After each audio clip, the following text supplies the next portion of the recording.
What's up, y'all? Welcome back to Let's Play Hiveswap Friendsim for the third time. My third playthrough of Hiveswap Friendsim, in which instead of playing by myself or sending photos to a friend and making a commentary YouTube series out of it. Because it's 2020, Hiveswap Act 2 confirmed. Fuck yeah. Potential spoiler warning for Homestuck proper, the rest of this game, Pesterquest, some Homestuck fanfics probably. You know, the Homestuck Twitter keeps tweeting about something, but like, I haven't read it, so no spoilers for that. Today, I forget her name and I feel bad. There she is. Another night, another long, long walk. Despite the blisters, you have started to feel truly optimistic. You've got a lot going for you these days. True, you are still technically a castaway on a hostile planet with absolutely no hope of rescue, but if you're completely honest, Earth was pretty shitty too. Sure, 98% of everyone here is a psychopath who'd rip your face off as soon as they look at you, but it's the other 2% that are really gonna make it all worth it. Lynera! Okay, I did have her name right in my head. It's Lynera time. You've had such good luck making friends lately that you feel almost popular, but at the same time, you feel a strange sense of loneliness that new friendship doesn't seem to penetrate. Maybe being the only one of your species light years away from home is starting to catch up with you. Or maybe you're starting to understand why popular kids in movies sometimes seem so sad. You're not just light years away, my good friend.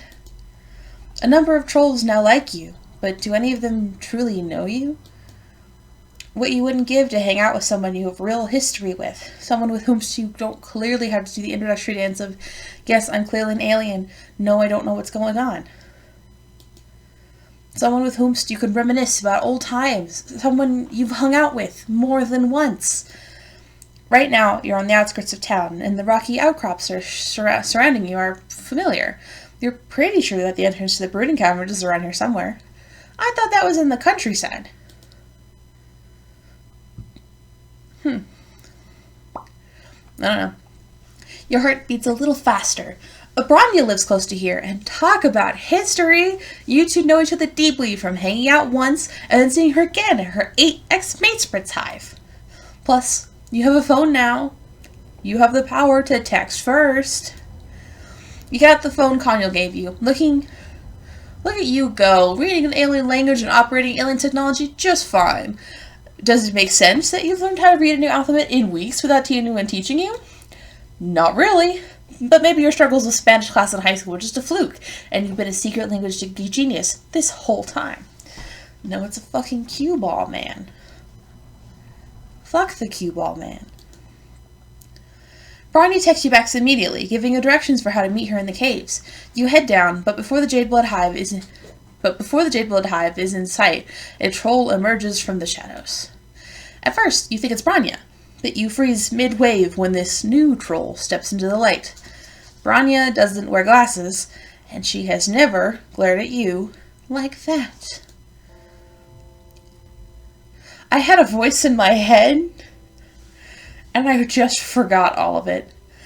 It's you! I remember you! You were down here a few weeks ago, bothering Branya and distracting her when we almost had a Lucis stampede. Ouch. Is that really how Branya has described your adventures together? Maybe it's silly for something that small to hurt your feelings when another recent friend nearly got you killed in Clown Church, but you like to think you and Branya have formed a real connection. She never made you feel like you were bothering her. A real connection? Is that why you think you can just come down here and text her? Holy shit. Is Lynera reading Branya's messages? Does Branya know she's been doing that? That's none of your business. Branya and I are best friends. I'm just looking out for her. She has a lot of Jadeblood responsibilities and doesn't need anyone shifting coming in to disrupt her. You have to wonder if Branya would agree with the statement made on her behalf, and you sure would like to see her in person and confirm for yourself. Oh, you'd like that, wouldn't you? We're up to 2 knives. Why don't you tell me, what is the nature of your relationship? Why should I allow you to hang out with her? as your text message so boldly suggested. Bluffing has saved your ass in some leak situations before. It really hasn't. But you could also go on the offensive here. You're concerned about Bronya's privacy now, and as her friend, maybe you shouldn't just look the other way. Oh shit, I don't remember how this route goes. Give me the now familiar moment. I remember now. Also, this music is good, so we're going to make wild claims about your friendship with Bronya to save yourself. You and Bronya go way back. If Lynera is unfamiliar with your history, it might be because your friendship with Bronya predates hers.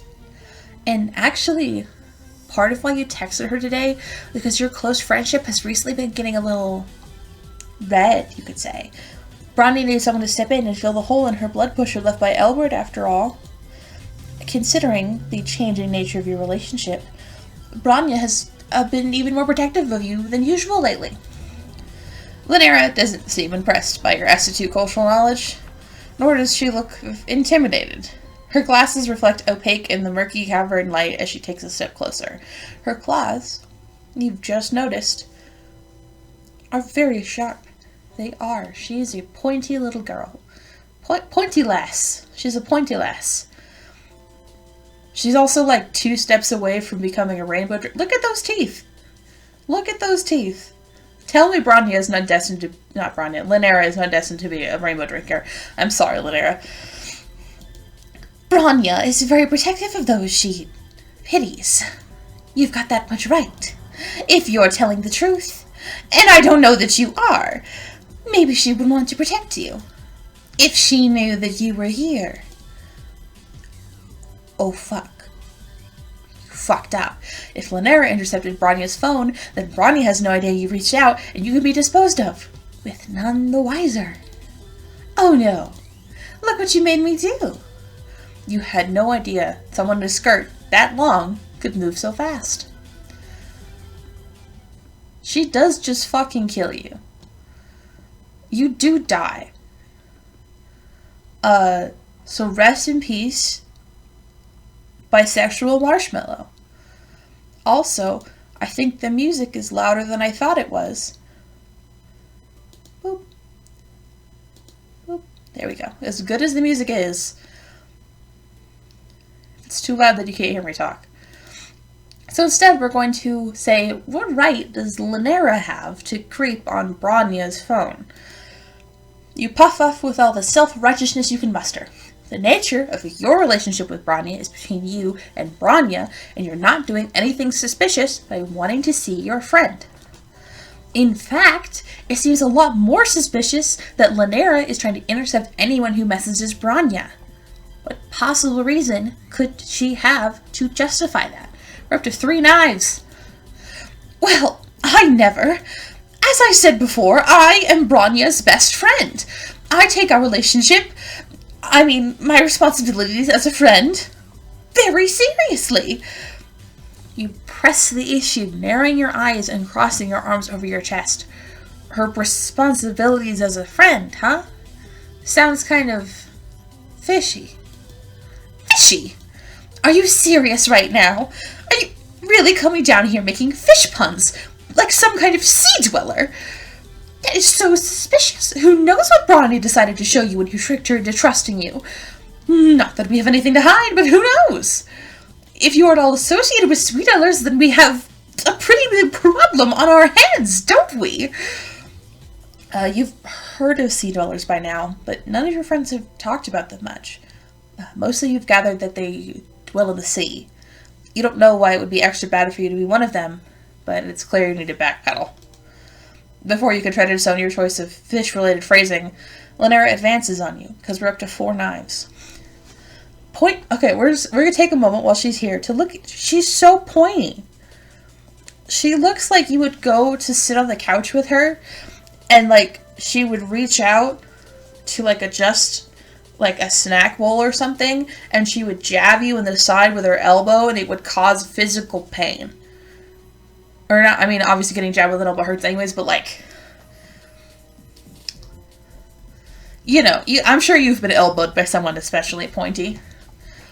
She's got pointy teeth. She's got pointy horns. She's got pointy nails. She's got pointy eye pupils.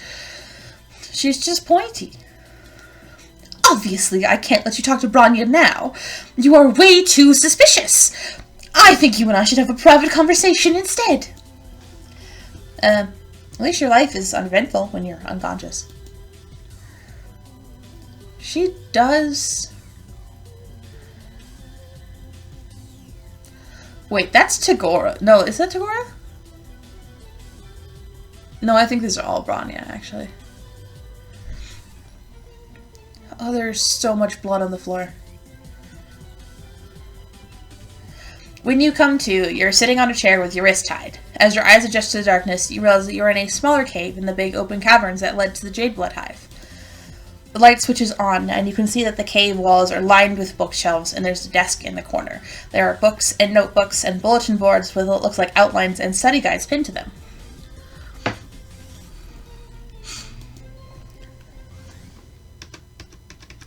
I just realized why the music was so loud. It's because I had my volume up from watching something else. And in front of you is Lynera, holding a knife. Because we're up to 3 knives. I guess that's down from 4. Oh good, you're awake. This is my study cave. In the Jade Blood Hive, it's harder to concentrate because people break the rules and I get irritated, so I come here to do homework. That's all, just homework. When you take a second look at the bulletin boards, you see a lot of Lynera has pinned up are pictures of Bronya and her symbol. There are a few pictures of Lynera and Bronya together. Whoops. But it's mostly just Bronya by herself, and even a couple blurry photos of Bronya and Elward. What are you looking at? There's nothing to see here. She brandishes the knife in your face. There it is. And okay, yeah, sure, now she and her gigantic knife have your full attention. You're not looking at her creepy Bronya shrine anymore. I brought you in here because your messages to Bronya were highly suspicious. I don't know you and I don't trust you. You could be trying to see Bronya for nefarious purposes. So I brought you here to vet you. Now we can talk about what your real intentions are. So, you're definitely going to die in this cave, held captive by an unhinged Jade Blood who was convinced of your guilt from the moment you dared to text her best friend. That kind of sucks. You tried so hard, and you got so far. But in the end, it didn't even matter. Cheers, I'll drink to that, bro. And not just because Lynera's voice is hurting my throat a little bit. Oh, come on, stop playing the victim! If anyone here is a victim, it's me. I try so hard to be there for Bronya as her best friend, but she doesn't even... Lynera stops abruptly. You see her lower lip start to tremble before she turns her face away from you. The sharp tip of the knife pointed at your throat droops a bit. Hello, sorry, my dog is dreaming. Its detective swing takes it dangerously close to your navel, and you try to subtly lean backwards in your chair. Lynera interprets the noise of distress that escapes your mouth as the noise of sympathy. It's fine, though. Really, it's fine. Our friendship is great. I wouldn't change anything about it. It's fine as long as she doesn't have any other friends. Because I'm her best friend. I should be the only one she needs. Lynera's knife is now completely lowered, pointing at the floor. That gives you some hope. She seems to have forgotten about her sea dweller suspicions. Maybe, if you can keep her talking about Bronya, the whole stabbing notion can be taken off the table, and she might even let you go.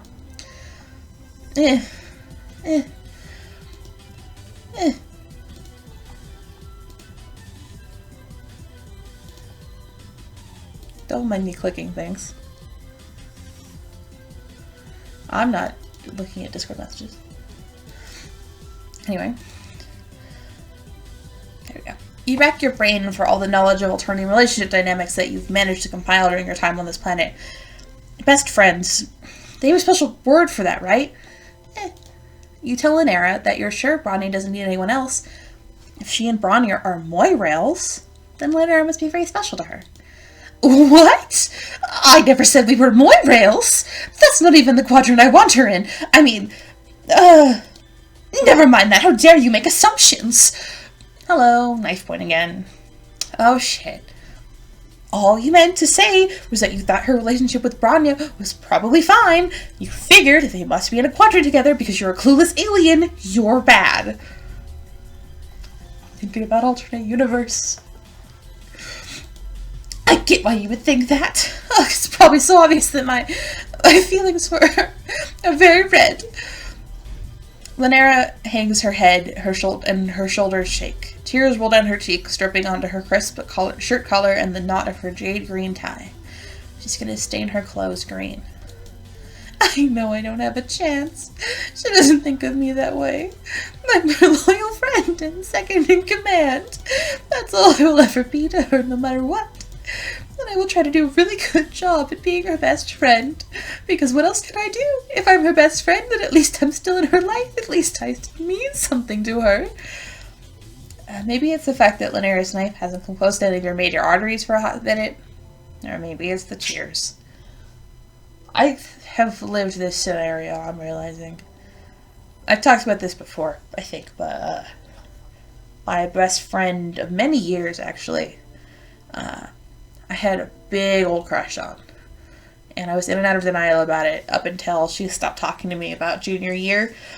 And then I was like, well, damn, I just got around to accepting that I have a crush on you and you've abandoned me. But Lynera gets a happier ending, so it's fine.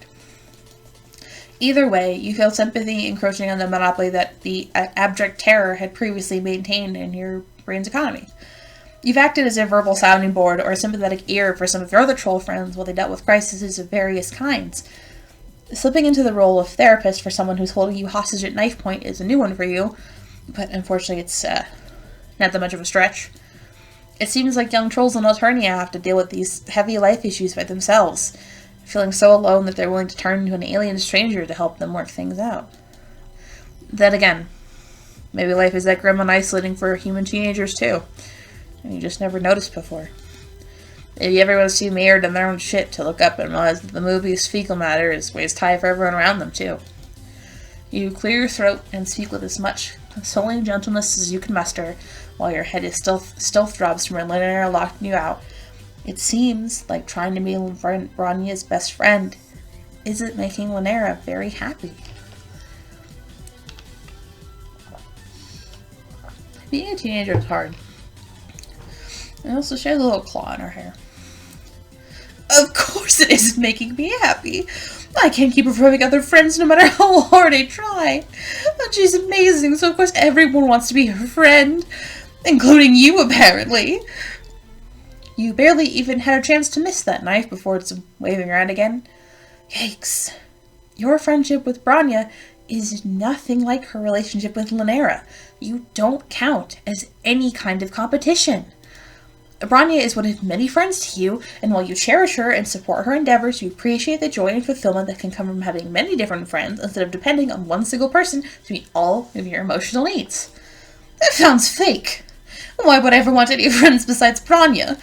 She is my whole world. Okay, but it seems like it's painful for Lynera to be relying on Branya to be her whole world when Branya isn't doing the same in return. Has Lynera ever talked to Branya about any of this? No, never. I'm terrified to tell her how I feel. Being her best friend feels awful, but losing her would be so much worse. I can't take that risk. But if Lynera never talks to Branya about her feelings, she'll always be unhappy because she wants more. Even if she thinks that it's unlikely that Branya feels the same way, maybe open communication with her friend could help Lynera process her feelings and move on. You know that Lynera has a big heart, or blood pusher, and many fine qualities, and she doesn't deserve to be stuck in this unhappy, unrequited relationship purgatory forever. Wow, you really think I have fine qualities? You try very hard not to think about the glint of her knife. Sure, Lynera has positive qualities. She seems loyal, and well-organized, and studious, and caring. Some troll out there is going to want the same kind of closeness from her that Lynera is looking for, and she owes it to herself to take actions that could lead to happiness instead of being stuck in a sad situation forever. I don't know. Maybe you're right or maybe you're wrong, but I don't want to move on, even if I know I should. I just want to be with Bronya forever. Lynera crumples to the ground, dropping the knife and sobbing into her hands. It's hard to watch someone in this much distress and not want to help them, but on the other hand, her misery has distracted her, and this might be your only chance to try and escape.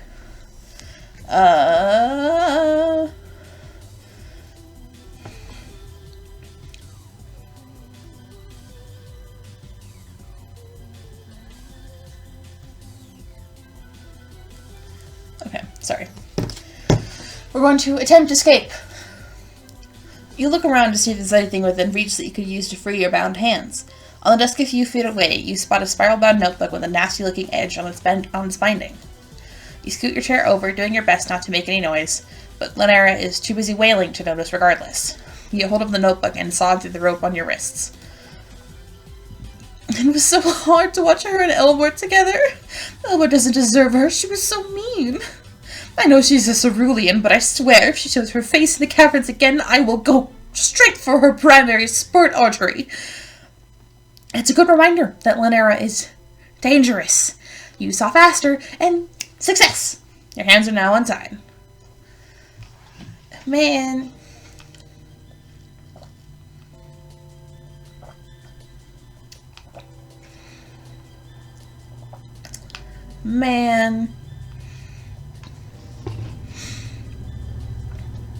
She's just a teenager. Lynera's back is turned to you while she gets up from the floor, and you take a quick look at the notebook in your hands. It seems to be a carefully annotated and organized scrapbook/diary chronicling Lynera's relationship with Bronya.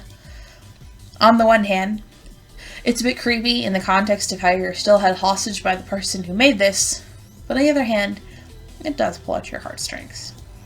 You keep a firm grip on those heartstrings because you've still got to get out of here.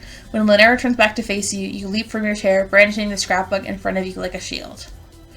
If she comes any closer with that knife, you can destroy the scrapbook in an instant with your acidic spit. That's right, your alien anatomy has destructive powers that can vaporize Lynera's precious Bronya memories in seconds. No, you can't! What are you doing? How dare you touch that book? For a terrifying second, you think she might lunge at you, but then Lynera steps to the side, giving you a straight shot to the cave exit. As you scuttle your way towards freedom, you remember your phone. Lynera took it from you when she knocked you out, and you don't know how you could possibly get another one. No way! I'm not giving you anything you might use to contact Bronya. I won't have you messaging her behind my back and trying to replace me as her best friend. It seems like nothing you said when you were tied up had any impact on her at all. Maybe forcing people at knife point to be your therapist doesn't result in quality therapy. You still feel bad for her, but it's time to break out the big guns. If Lynera doesn't return your phone, you will find another way to reach Bronya, and you'll tell her everything. Not only the lowdown on Lynera's stalking and kidnapping tendencies, but also the truth about how Lynera feels about her. Dick move, reader. I know they don't actually do that, but like, dick move. Lynera gapes at you. Her eyes fill with tears again, but she hands over your phone. I can't believe how cold you are. I thought maybe we were bonding, that maybe I could start to trust someone other than Bronya, but you didn't mean a single word of all those things you said. Hi, dear watchers, I'm back. Lynera's face twists and contorts between rage and grief. When you make the phone/scrapbook trade, she drops the knife in her other hand and clutches the scrapbook to her chest like it's one of the wigglers in the Jade Blood Nursery. You don't feel guilty for doing what you had to do to escape unharmed. You can't help but wish that you had been able to actually help her. It's clear to me now. Bronya is the only friend I will ever have. She do be having actually not even codependency issues. Dependency issues. I also realized that the next time she shows up is in Langus route, and like, she didn't deserve to be in that route. I hope he's better in the actual game, because, I don't know, he creeps me out a little bit. I think it's just because he flirts with you, and I'm like, I don't Men flirting with me makes me uncomfortable. Wow, who would have guessed lesbians uncomfortable at being flirted with men? Anyway, we're going to attempt to comfort. You remember what you did for Palipa when she was upset. Sitting in a chair with both hands tied behind you doesn't make for ideal shoosh-papping conditions, but maybe you can approximate the gesture? Lynera is huddled crying on the floor, and you think you could maybe get close enough to lean your knee against her back or something. Hopefully that would be interpreted the same way as the classic palm-to-cheek move. You inch your chair closer to her, but you lose your balance and wobble and then topple forward. Whoops. I forgot you almost died in the good ending, too. Lynera's discarded knife is right there, sharp edge ready to plunge right into your incoming soft body. But then Lynera moves quickly and grabs your chair and saves your life. Oh shit, that was a close one. You really could have died. She stares at the knife with huge round eyes, clearly shaken up by your near-death experience just now. Considering how often you nearly die these days, you feel more blasé about it, but you're glad it's having an impact on her if it makes her rethink the whole kidnap and stab thing. I'm so sorry. I don't want you to actually die. I saw what you were doing with that chair when you fell. You were trying to for the traditional seated Franchin shoosh-pap because I was upset. It was very kind of you to try to console me. I never really thought you were a sea dweller, you know. That maybe what I'm doing is wrong. Lynera sets her jaw with conviction and with one slash cuts you free of your bonds. Get to your feet, stumbling a bit because your leg fell asleep. You can't believe you're getting out of the situation without any blood loss. You feel positively elated about this turn of events. But Lynera still looks sad. We're at 0 knives. You're free to go. You must think the worst of me after all this. Well, you're not going to lie. But this wasn't the best start to a friendship you ever had. But horrifyingly enough, it also wasn't the worst. You really feel for Lynera, and you want to show her how a real friend-making aficionado gets out there and meets people. You think making new friends could help her feel less clingy about Branya. Oh, you would really do that for me? I'm not so sure about new friends, but you do seem to know what you're talking about. You don't know where to go with Lynera to teach her how to make new friends? Probably a bit too uptight to enjoy the music clubs you've been to, and you don't think that trolls studying the book hive would take kindly to a lot of loud, friendly conversation. It's Fossil! Yay! They're back! I'm also going to pause here to let myself that probably just says coffee. To let myself have a chance to translate that menu, so look on the screen to see if I did that. Lots of pausing in this one. You decide to go to the cafe that Elward introduced you to. Thankfully, they're not having an excessive bodily force poetry night, since you're not sure that would be Lynera's scene. There are a number of ceruleans here, but you also spot a few indigos and teals and a cluster of defiant-looking olive bloods with some yellows, all sitting together. The crowd is overall less pierced and undercutted than it was when you were here with Elward, and the vibe is laid back, with all the trolls just sitting around and quietly chatting. Oh, she screws this up, I'm pretty sure.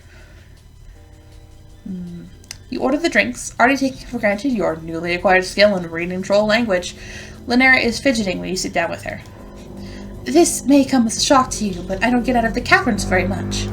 I don't have time. There's so much to learn about jade blood life and troll reproduction, and Branya needs my help to maintain order. It's not very often that I have to, interact with trolls of other blood colors. You're not sure what's making her uncomfortable. The trolls around here that are lower than her on the hemo spectrum, or those that are higher. You've worked out by now that jades are right in the middle, so maybe Lynera identifies with neither the haves nor the have-nots. From what you remember, neutrality is a big concept with jades. You assure Lynera that it's natural to be a little nervous. Most people feel like they're stepping out of their comfort zone when they make a new friend. If there's one thing you've learned as Alternia's resident friend-making expert, it's that terror and embarrassment are par for the course. But it's worth it in the end.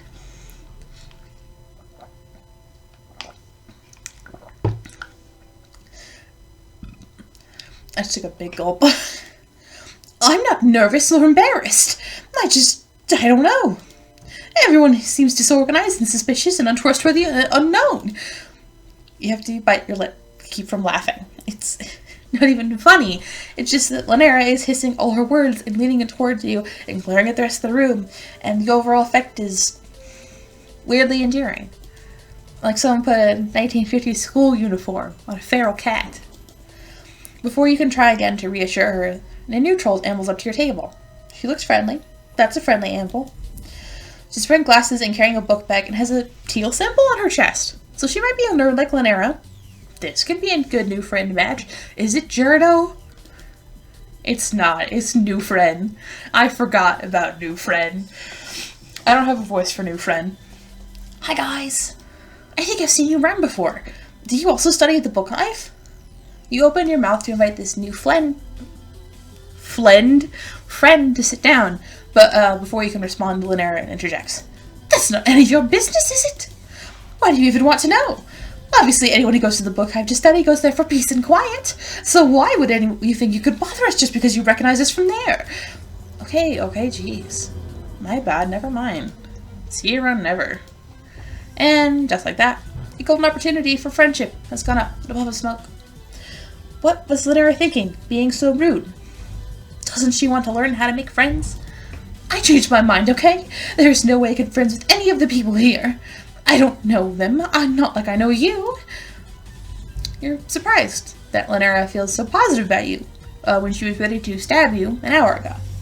That's not unusual. She takes your hand in both of her hands, squeezing your fingers tight. I know we didn't get off to a great start, and that's my fault, but I can make it up to you. We're friends now, and we'll be friends forever. And I will call anyone who even thinks about ever trying to fuck with you. Lynera said the fuck word. This is not quite the lesson you would hope to teach her about making friends, but maybe with her fierce loyalty and possessive streak spread out a little bit between you and Rania, Lynera can be more low-key about being a friend to you both. The determined look in her eyes and the ominous glint of her glasses don't scream low-key, but change doesn't always happen overnight, and you believe in second chances. You believe that Lynera will be capable of healthy friendships someday. Yay! Terrifying. There is a knife on the table. Why is it covered in jade blood? Whose blood is that? Friendship looks like it should be written in knives. But we made a friend. And we've taught her that sometimes having more than one friend is good. She is still so pointy. So the description of being a 1950s, or a cat in a 1950s schoolgirl uniform does fit pretty well, actually. Yeah, so that was Lynera's route. Having a good time. I gotta stretch. Okay, cool. I don't remember who's next, so let's look up who's next week. By the time this comes out, let me look. Open my calculator instead of my calendar. So this one will come out on around the 13th. Friday the 13th. Nice. My prediction is that Hiveswap Act 2 is going to come out on the 11th. So if it has by the time this is uploaded, I was right. If not, I was wrong, and I can't wait to see Hiveswap 2. We were checking to see who was next. So next week, it's Mr. Christmas Tree and the Gremlin. So that'll be interesting.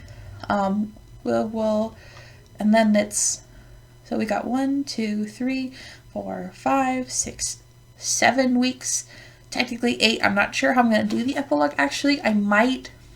It's probably going to be its own video, as all the routes have been. I'll probably drop it either on the Wednesday it would have come out or the Thursday of that week, depending on how I decide to do the Hiveswap playthroughs. But yeah. Next week's, we got some new friends this week, some more new friends next week. I have to go take a shower before work, and I hope you, dear watcher, are having a good day. Bye!